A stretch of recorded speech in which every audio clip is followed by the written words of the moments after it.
All right, so the magic of radio, we're actually still in the same exact spot, but now you've set up to produce a bowl of ramen, to assemble a bowl of ramen, because you've already made everything, like you said, you've made everything days, weeks, months in advance. It's all been living in your freezer, and now you can make your amazing bowl of home ramen.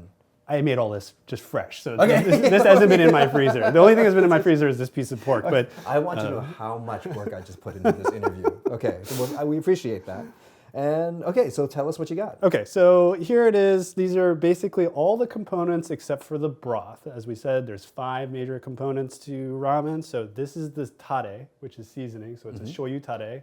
For this bowl, which is from the book, this is a Niboshi Shoyu Ramen. That means there's a fair amount of dried infant sardines that have been boiled and dried, infused into this. Okay. Then there's fat.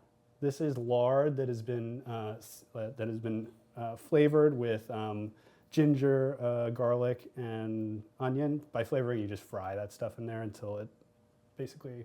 You strain it out and then you keep the fat. Yeah, you keep the fat. Sounds delicious. This is a niboshi and scallion oil. So this is vegetable oil with the same niboshi that you put into the tare and in the soup, fried with scallions, strained out, and actually then blended up. The stuff at the bottom is actually the particulate matter, which you can use to make another bowl of ramen.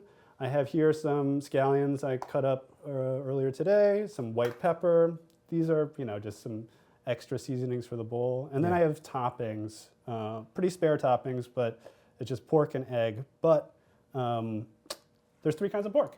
There's braised, soy braised pork belly, and then there's just cured and roasted pork belly. And then there's this pork shoulder that's been cured, cooked sous vide for 10 hours, and then blasted in a hot oven and shaved as thinly as possible. Oh my goodness. And then there's like a marinated soft-boiled egg. Yeah.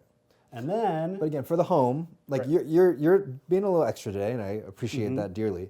But again, for the home, you could do one version of these. You could do a totally more simple, like roast pork or roast chicken or something like that.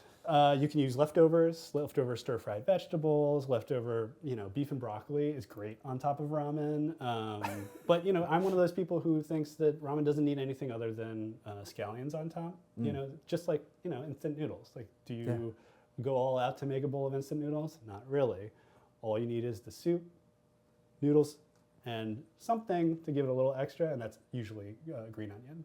Okay. And then, of course, here are the noodles themselves, which every recipe in my book has its own dedicated noodle recipe. And this is one of the biggest challenges for anybody in America making ramen at home is finding ramen. Ramen is the name of the noodles as well. Yeah. You can find them in the in the frozen section of Japanese grocery stores. You can use Chinese-style noodles as well, and they're perfectly acceptable, but it's not technically ramen.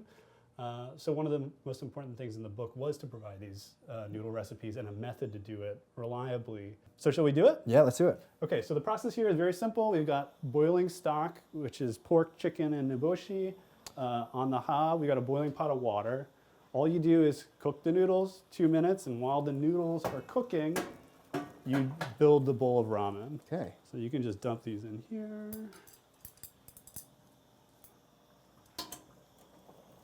You have this cool little basket that you put the noodles in and then put that in the pot of water, so you don't have to strain it out. You just pull out the basket. Love the that. basket is actually super useful for all sorts of stuff that are not ramen related.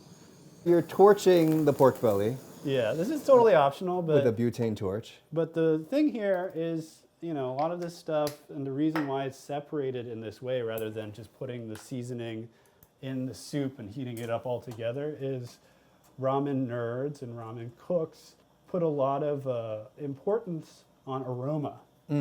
So, and you can really smell that toasty smell of the exactly. fat. So this makes the pork smell better. Not heating this up until right before serving it preserves some of its aromatic quality. Okay, that's blowing my mind because I've always wondered, why do ramen shops always have this seasoning that's a liquid and then mix it with the broth that's a liquid? Why didn't you just dump it all together in the first place? But that's why, because you actually keep the flavor better if it's separate. Yes, that's the idea. The thing here, though, you got to remember, these are some of it's bro science, as one ramen chef I know likes to say. And also, it's like people break these rules all the time. So there's like places that won't do that. So in the bowl, you have a few scoops of this beautiful infused lard. You have a few tablespoons of that tare. You put in this broth that smells wonderful, but very clean, chickeny, porky fish flavor. Should I shake this out? Yeah. I've always wanted to do this. Here are your noodles, sir. I don't doubt your ability. I'm just, it's just No, you gotta do it right.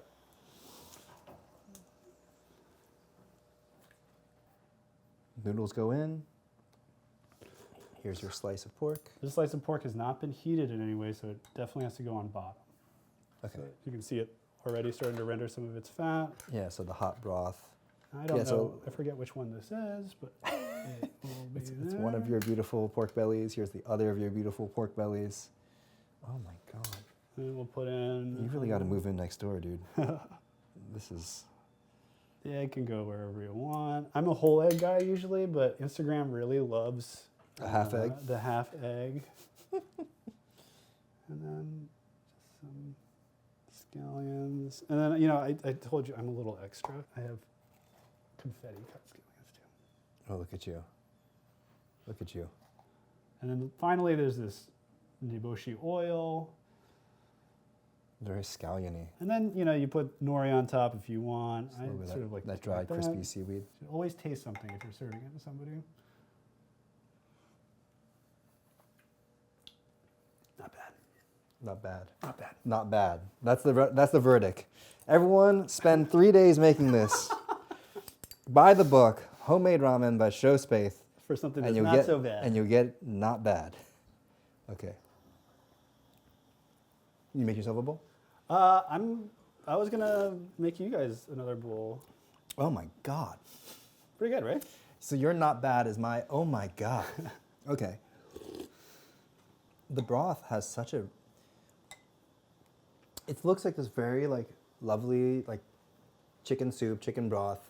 But when you put it in, put it in the spoon and you sip it, you can feel so much of that gelatin. You can feel that sort of it's thick. Mm-hmm. It's not thick, emulsified thick, but it has this a lot of body. Yeah, it's like if you put this in the fridge, it gels solid like a block. It's super silky. So when I eat ramen, the first thing I always do is I always take the noodles and lift them out and put them back on top because I don't mind the pork getting hot in the broth, but the noodles I don't want to overcook. Yeah. That's my little nerd ramen move. Everybody's got their process. Okay, so here's...